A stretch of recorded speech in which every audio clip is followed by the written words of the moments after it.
우리가 구원을 어떻게 받습니까? 라고 할 때 믿음으로 구원을 받습니다. 라고 말을 하죠.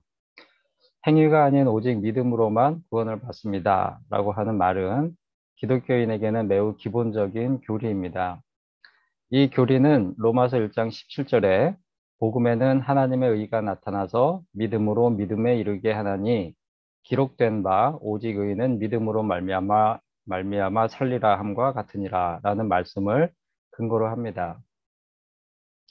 근데 오늘 읽은 본문 말씀을 보면 이 교리에 의문을 품게 됩니다. 이 말씀은 예수님의 산상수훈에 나오는 말씀인데요. 본문 21절, 23절 말씀을 보면 예수님은 주여 주여 하는 자마다 다 천국에 들어갈 수 없고 하늘에 계신 내 아버지의 뜻대로 행하는 자가 천국에 들어갈 수 있다고 말씀하십니다. 심지어는 예수님께서 주여 주여 하는 자들에게 내가 너희를 도무지 알지 못하니 불법을 행하는 자들아 내게서 떠나가라 라고까지 단호하게 말씀하시고 있습니다. 천국에 들어가기 위해서는 반드시 내 아버지 뜻대로 행하는 행함이 있어야 한다라고 하는 것을 말씀하시고 있는 거죠. 반면에 로마서 10장 13절 말씀을 보면 누구든지 주의 이름을 부르는 자는 구원을 받으리라 라고 나옵니다. 이와 같이 로마서에서는 행함이 아닌 오직 믿음으로 그리고 누구든지 주의 이름을 부르는 자는 구원을 받는다라고 말씀을 하시는데 오늘 본문에서는 주여 주여 하면서 주의 이름을 부른다고 다 구원을 받는 것은 아니다라고 말씀을 하시고 있습니다. 같은 하나님의 말씀 가운데 나오는 내용인데 어디서는 믿음으로 구원받는다고 하고 반면에 다른 데서는 행함이 있어야 한다라고 말씀하시고 있죠. 구원을 말씀하시면서 서로 상반된 내용으로 말씀하시는 것을 볼 수 있는데 마치 하나님께서 이 사람으로 치면 한 입을 가지고 두 말을 하는 우리가 그런 표현을 쓸 때가 있죠. 마치 하나님도 그렇게 하시는 것 같은. 그래서 우리가 이 부분들을 어떻게 균형 있게 이해해야 되는가 그런 생각을 하게 되는 것입니다. 그래서 오늘은 믿음과 행함의 문제를 다루면서 말씀에 비추어서 우리 각자의 믿음을 돌아보는 은혜를 함께 나누었으면 좋겠습니다. 이 믿음과 행함의 관계를 생각해 볼 때 도움이 되는 다른 성경 말씀이 있습니다. 야고보서 2장 14절에서 17절 그리고 26절 말씀을 우리 다 같이 읽어보겠습니다. 내 형제들아 만일 사람이 믿음이 있노라 하고 행함이 없으면 무슨 유익이 있으리요? 그 믿음이 능히 자기를 구원하겠느냐? 만일 형제나 자매가 헐벗고 일용할 양식이 없는데 너희 중에 누구든지 그에게 이르되 평안히 가라 덥게 하라 배부르게 하라 하며 그 몸에 쓸 것을 주지 아니하면 무슨 유익이 있으리요? 이와 같이 행함이 없는 믿음은 그 자체가 죽은 것이라. 영혼 없는 몸이 죽은 것 같이 행함이 없는 믿음은 죽은 것이라. 아멘. 이 말씀을 보면 행함이 없는 믿음은 죽은 것이라고 말씀하십니다. 이 말씀에서 믿음에는 두 가지 믿음이 있구나라고 하는 것을 우리가 알 수 있죠. 그것은 행함이 있는 살아있는 믿음과 행함이 없는 죽은 믿음이라는 것입니다.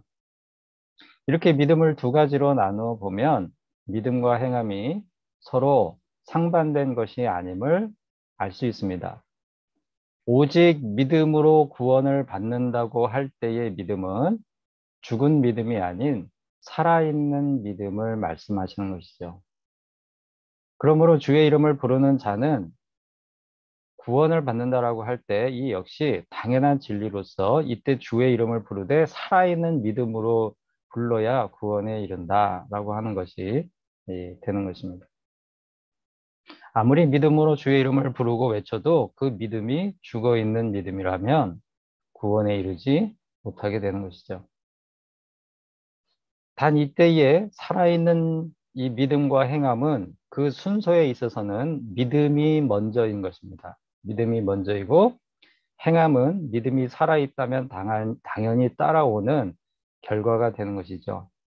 만일 누군가 믿음 없이 행함만을 강조한다면 이 역시 구원에 이르지 못하게 됩니다. 그렇다면 살아있는 믿음의 행함은 무엇일까요? 우리가 조금 더 자세히 살펴보았으면 좋겠습니다. 본문 20절은 이러므로 그들의 열매로 그들을 알리라 이렇게 말씀하시고 있죠. 살아있는 믿음의 행함은 마치 가시나무에서 포도를 또는 엉겅퀴에서 무화과를 딸 수 없듯이 그와 같이 나무와 열매가 하나이듯 믿음의 열매로 자연스럽게 나타나게 됩니다. 그러므로 열매를 보면 그 믿음이 살아있는지 죽어 있는지를 알 수 있다는 것이죠. 예수님은 본문 15절에서 거짓 선지자들을 삼가라라고 먼저 말씀하셨습니다. 그리고 22절에서는 마지막 심판의 때에 그들과 같이 많은 사람들이 주여 주여 우리가 주의 이름으로 선지자 노릇하며 주의 이름으로 귀신을 쫓아내며 주의 이름으로 많은 권능을 행하지 아니하였나이까라고 말할 것이라고 말씀하십니다. 만일 지금 우리가 살고 있는 지금 이 시대에 어떤 사람들이 주님의 이름으로 하나님의 말씀이라면서 예언을 하고요. 선지자와 같이 또 귀신을 쫓아내기도 하고요. 치유 사역을 행하기도 하고요.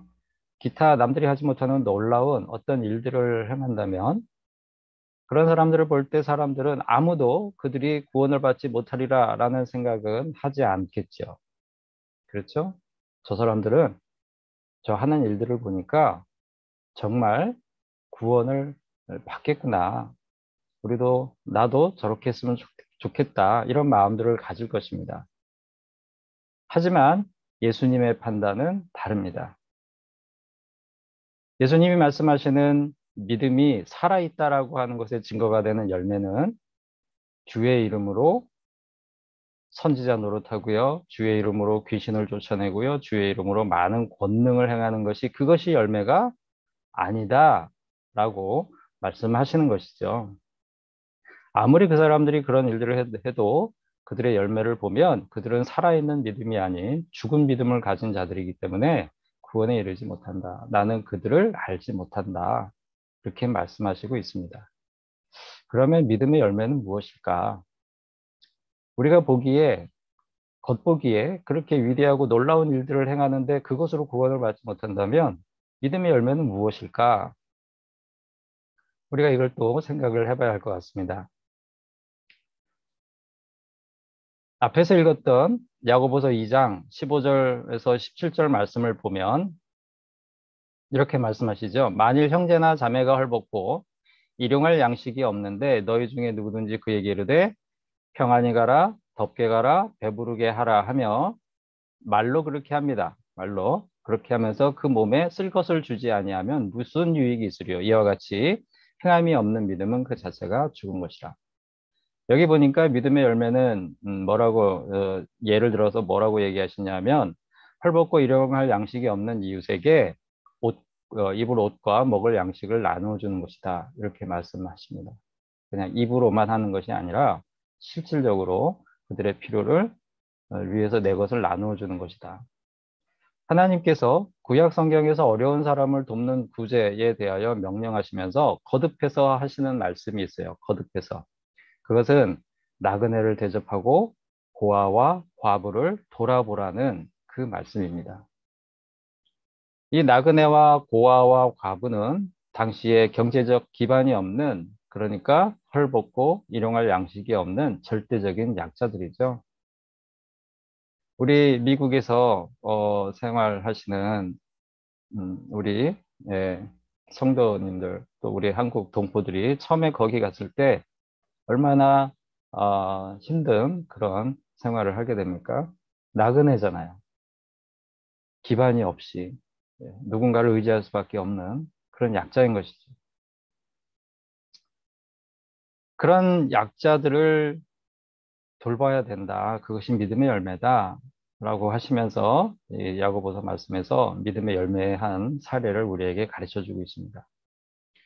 그러므로 어떤 사람들이 선지자 노릇을 하고요. 주의 이름으로 귀신을 쫓아내고 눈에 보이는 놀라운 권능을 행한다 한들 그들이 헐벗고 굶주린 사람들, 그 이웃들을 도와주지 않는다면 그들의 믿음은 어떤 믿음이 된다? 죽은 믿음이라는 거죠.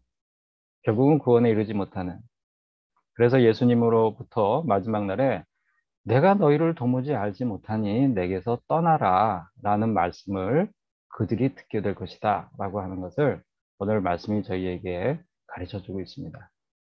이 비슷한 가르침이 마태복음 다른 곳에서도 우리가 나오는 것을 찾아볼 수 있는데 마태복음 25장 41절에서 46절 말씀을 우리 다 같이 읽어보겠습니다. 또 왼편에 있는 자들에게 이르시되 저주를 받은 자들아 나를 떠나 마귀와 그 사자들을 위하여 예비된 영원한 불에 들어가라. 내가 줄일 때에 너희가 먹을 것을 주지 아니하였고 목마를 때에 마시게 하지 아니하였고 나그네 되었을 때에 영접하지 아니하였고 헐벗었을 때에 옷 입히지 아니하였고 병들었을 때와 옥에 갇혔을 때에 돌보지 아니하였느니라 하시니 그들도 대답하여 이르되 주여 우리가 어느 때에 주께서 줄이신 것이나 목마르신 것이나 나그네 되신 것이나 헐벗으신 것이나 병드신 것이나 옥에 갇히신 것을 보고 공양하지 아니하더이까. 이에 임금이 대답하여 이르시되 내가 진실로 너희에게 이르노니 이 지극히 작은 자 하나에게 하지 아니한 것이 곧 내게 하지 아니한 것이니라 하시리니 그들은 영벌에 의인들은 영생에 들어가리라 하시니라. 아멘. 이 말씀은 오늘 본문과 같이 예수님께서 마지막 심판의 날에 일어날 일을 비유로 가르쳐 주시는 말씀의 일부입니다. 방금 읽은 이 말씀의 앞부분, 그러니까 14장 31절에서 33절 말씀을 보면 마지막 심판의 날에 임금이 하나님이죠. 심판하시는 분이 세상의 모든 사람들을 오른편과 왼편 이 두 그룹으로 나누는데 오른편은 구원을 받아 천국에 이를 사람들이고 왼편은 구원을 받지 못하게 될 그런 사람들이 됩니다. 그러면서 오른편은 양 그리고 왼편은 염소 이렇게 말씀하시죠. 우리가 읽은 내용은 바로 왼편에 있는 사람들에게 하시는 말씀입니다. 예수님은 그들에게 내가 줄이고 목마를 때 먹을 것과 마실 것을 주지 않았고 나그네 되었을 때 대접해 주지 않았으며 헐벗었을 때 옷을 주지 않았고 병들고 옥에 갇혔을 때 돌봐주지 않았으니 너희들은 영원한 불에 들어가라 이렇게 말씀을 하시죠. 그러자 왼편에 있는 사람들이 우리가 언제 그렇게 하지 않았습니까? 우리는 우리 삶 가운데서 주님을 만난 적이 없습니다. 주님을 만난 적도 없는데 우리가 언제 주님께 그렇게 그런 것들을 하지 않았다고 말씀하십니까? 이렇게 따져 묻습니다.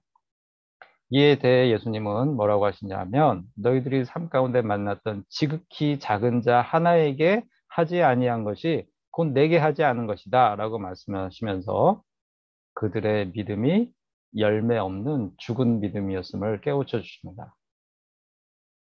그들이 예수님을 모르는 자들이 아니었어요. 그들이 삶 가운데 예수님의 이름을 부르지 않은 그런 사람들이 아니었습니다. 그들은 교회 열심히 다니고요. 그들은 또 열심히 예배드리고요. 열심히 찬양하고 기도하고 그런 사람들이었습니다. 그들 중에는 주님의 이름으로 선지자 노릇하고요. 귀신을 쫓아내고요. 권능을 행하는 그런 자들도 있겠죠. 그런데 그들이 삶 가운데 만났던 지극히 작은 자, 나그네와 고아와 과부, 이런 이들을 돌아보지 않았다는 것입니다. 그들에게 너희들이 만났을 그들에게 하지 않은 것이 곧 내게 하지 않은 것이다. 그렇기 때문에 너희들의 믿음은 사실은 살아있는 것이 아니었다. 이것을 이때 비로소 깨닫게 되는 것이죠. 반면에 이 내용의 앞에 나오는 34절에서 40절 말씀에서는 오른편에 있는 사람들에게 하시는 말씀이 나옵니다. 그들에게 예수님이 똑같이 말씀하십니다. 내가 굶주리고 목마르고 나그네 되었고 헐벗고 병들고 옥에 갇혔을 때 나를 돌봐주었으니 너희들은 천국을 상속받으라 라고 말씀하시는데 이 사람들 역시 우리가 언제 주님을 만났습니까? 우리가 언제 주님께 그렇게 해드렸죠? 라고 묻자 예수님은 너희들이 살면서 만났던 지극히 작은 자에게 한 것이 곧 내게 한 것이다 라고 가르쳐 주십니다. 너희들의 믿음은 살아있는 믿음이었다라고 하는 것이죠. 이 믿음의 열매가 뜻하는 것은 무엇일까요? 우리가 앞에서 읽은 야고보서 2장과 마태복음 14장의 말씀에서 살아있는 믿음의 열매는 헐벗고 굶주린 이웃을 돕고 지극히 작은 자를 보살펴주는 행함이다라고 하는 것을 알 수 있습니다. 이 행함을 다른 말로 하면 무엇일까요? 바로 사랑이죠. 예수님은 요한복음 15장에서 자신을 포도나무에 제자들은 그 포도나무 가지에 비유하시면서 이 가지가 포도나무에 붙어 있으면 열매를 많이 맺는다라고 말씀을 하셨습니다. 그리고 그 열매를 많이 맺으면 내 제자가 될 것이다라고 하시면서 내 제자가 되는 방법은 무엇이냐? 나의 계명을 지키는 것인데 내 계명은 너희가 서로 사랑하는 것이다. 내가 너희를 사랑한 것 같이 너희가 서로 사랑하는 것이다. 살아있는 믿음의 열매는요, 그 본질이 곧 사랑인 것입니다. 그리고 그 사랑의 모범은 우리를 아무런 조건 없이 사랑하신 예수님의 사랑인 것이죠. 한번 생각을 해보게 됩니다. 마태복음 말씀에서 왼편에 있는 죽은 믿음을 가진 사람들은 왜 지극히 작은 자를 만났을 때 도와주지 않았을까? 그들 중에는 엄청난 믿음에 마치 믿음이 있는 것처럼 남들이 하지 못하는 그런 일들을 해내는 사람들도 있었는데 그들은 왜 지극히 작은 자들을 도와주지 않았을까? 왜 그 마음을 갖지 않았을까? 그 까닭이 무엇일까요? 우리도 그럴 수 있잖아요. 그럼 우리는 왜 도와주지 않게 될까? 그 까닭이 무엇일까? 그것은 우리 마음에, 그들의 마음에 예수님의 사랑이 없었던 것이죠. 세상 사람들의 사랑은 조건적입니다. 나에게 도움이 될 사람들은 열심히 돕고 베풀며 사랑하지요. 하지만 나에게 도움이 되지 않을 사람에게는 아무것도 베풀지 않습니다. 죽은 믿음을 가진 사람들이 주님의 이름으로 선지자 노릇하고 귀신을 쫓아내고 큰 권능을 행하면서도 지극히 작은 자에게 관심을 두지 않은 까닭은 지극히 작은 자들은 자신들에게 아무런 도움을 줄 수 없는 그런 자들이었던 것이죠. 그들을 도와줘도 자신에게 돌아오는 것이 아무것도 없는, 나와 이해관계가 없는, 그러니까 못 본 척, 마음이 조금 꺼리낌이 있고, 양심이 좀 이렇게, 에, 거리낌이 있어도 못 본 척 돌아서게 되는 것이죠. 이런 사람들을 도와줄 수 있으려면 그 마음에 예수님처럼 아무런 조건 없는 사랑을 베풀려는 마음이 있어야 됩니다. 왜냐하면 예수님이 우리를 사랑하실 때 우리의 조건을 보고 사랑하신 게 아니고 그냥 사랑하셨거든요. 믿음이라고 하는 것은 천국에 가는 구원을 얻는 티켓을 얻는 게 아니라 믿음이라고 하는 것은 하나님과의 관계가 새롭게 시작되는 것을 의미하죠. 관계이기 때문에 인격적으로 그분을 생각하는 거고 인격적으로 그분에게 내가 마땅히 해야 할 도리에 대해서 생각하게 되는 것입니다. 이것이 믿음이죠. 그 마땅히 생각하게 되는 관계 속에서 우리가 마땅히 해야 할 것들로 생각하는 것들이 행위로 나타나는 거. 이게 믿음의 열매가 되는 것이죠. 죽은 믿음은 내가 천국 갈 수 있다는 확신을 가지고 있으면서 그러면서도 나에게 도움이 되지 않는 그런 사람에게는 관심을 두지 않습니다. 그러니 믿음의 열매를 맺을 수가 없는 것이죠. 본문 15절에서 말씀하시는 예수님께서 삼가라라고 말씀하시는 거짓 선지자, 이들은 오늘날 누구일까요? 예수님께서는 이 죽은 믿음을 가진 자들을 그들의 열매를 보고 잘 분별하라 이런 말씀을 주셨습니다.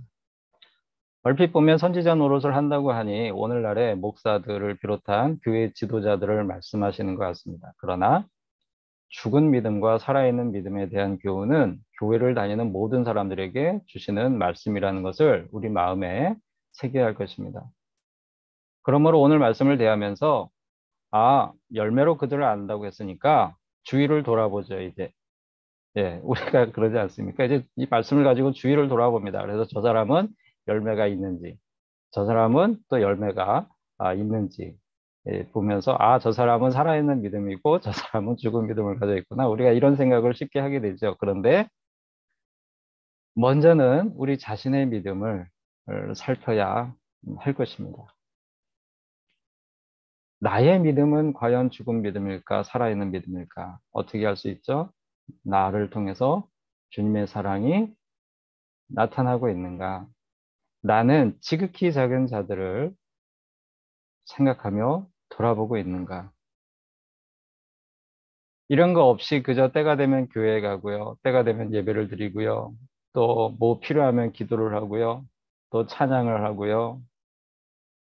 그러면서 막 감성에 젖고 또 교회에 헌금을 하고 하는 이런 종교 생활을 하고 있다면 나의 믿음은 열매 없는 죽은 믿음일 수 있는 것이죠. 국수집에 오는 손님들과 대화를 하다가 신앙생활을 하는지 물어보고 싶을 때가 있습니다. 그럴 때는 때로는 혹시 교회에 다니십니까? 라고 묻기도 하고요. 때로는 하나님을 믿으십니까? 라고 묻기도 합니다. 어떤 질문이 더 신앙생활에 대해서 묻는 질문으로 적합한 질문이 될까요? 네, 제가 질문을 하다 보면 제 마음에도 하나님을 믿으십니까? 이렇게 묻는 게 더 맞는 질문인 것 같아요. 교회 다니십니까? 그러면은 교회 다닙니다. 이렇게 답을 하겠죠. 그런데 교회에 다닌다고 자동적으로 구원을 받는 것이 아닙니다. 교회에 다닌다고 모두 하나님을 믿는 것이 아닙니다. 하나님을 안다고 다 구원을 받는 것이 아닙니다. 귀신들도 예수님을 알아봤잖아요. 그죠? 하나님을 알아본다고 다 구원받는 게 아니에요. 구원에 이르는 믿음은 하나님을 지금도 살아계신 하나님으로 믿고 그 말씀에 순종하여 사랑하며 살려고 애쓰는 그런 믿음입니다. 한편 국수집에서 이야기를 나누는 손님들 중에는 교회를 다니다가 여러 가지 사연들로 인해서 지금은 교회를 다니지 않는 그런 분들도 많습니다. 흔히 말하는 가나안 성도죠. 가나안을 거꾸로 하면 안나가이니까 가나안 성도인데 그분들하고 대화를 해보면 그분들이 비록 지금은 교회를 다니지 않아도 하나님을 믿고 하나님 말씀대로 살려는 그런 마음을 가진 분들이 있음을 보게 됩니다. 그분들이 비록 교회로 돌아가지 않는다고 당장 교회의 이름을 등록하고 또 매주 교회 다니지 않는다고 그들이 구원을 받지 못할까 생각해 보면 그렇지 않을 것 같습니다. 비록 신앙생활에 부족함이 있을 수 있지만 오히려 그분들이 살아있는 믿음을 가진 그런 사람들일지도 모른다라는 생각을 하게 됩니다. 행함의 열매가 있는 살아있는 믿음, 그래서 구원에 이르게 되는 믿음은 나에게 아무런 도움이 되지 않는 그런 지극히 작은 자일지라도 대부분의 사람들이 무시하고 차별하고 지나가는 그런 지극히 작은 자일지라도 차별하지 않고 못 본 척하지 않고 무시하지 않고 사랑하며 사는 그런 믿음입니다. 물론 아직 죄성에 있는 우리는 예수님만큼 완전한 사랑은 하지 못하지요. 눈에 보이는 모든 사람들을 돌볼 수 있는 능력도 힘도 그만큼 선하지도 못합니다. 그래서 우리는 많은 실패를 경험하기도 할 것입니다. 사랑하는데 지극히 작은 자들을 돌보는 일에 우리는 많은 실패를 경험하기도 하겠지요. 그런데 살아있는 믿음은 그 사랑에 실패를 할 수는 있어도 그 사랑과 무관한 삶을 살지는 않습니다. 그러므로 우리는 끊임없이 나의 믿음이 사랑의 열매가 있는지를 돌아봐야 할 것입니다. 우리 믿음이 우리 삶의 여정에서 만나는 지극히 작은 자 하나라도 돌아보고 도와주려는 살아있는 믿음인지 늘 살펴봄으로써 구원에 이르는 그런 믿음을 간직한 자로 살아가는 우리 모두가 될 수 있기를 바랍니다. 기도하시겠습니다.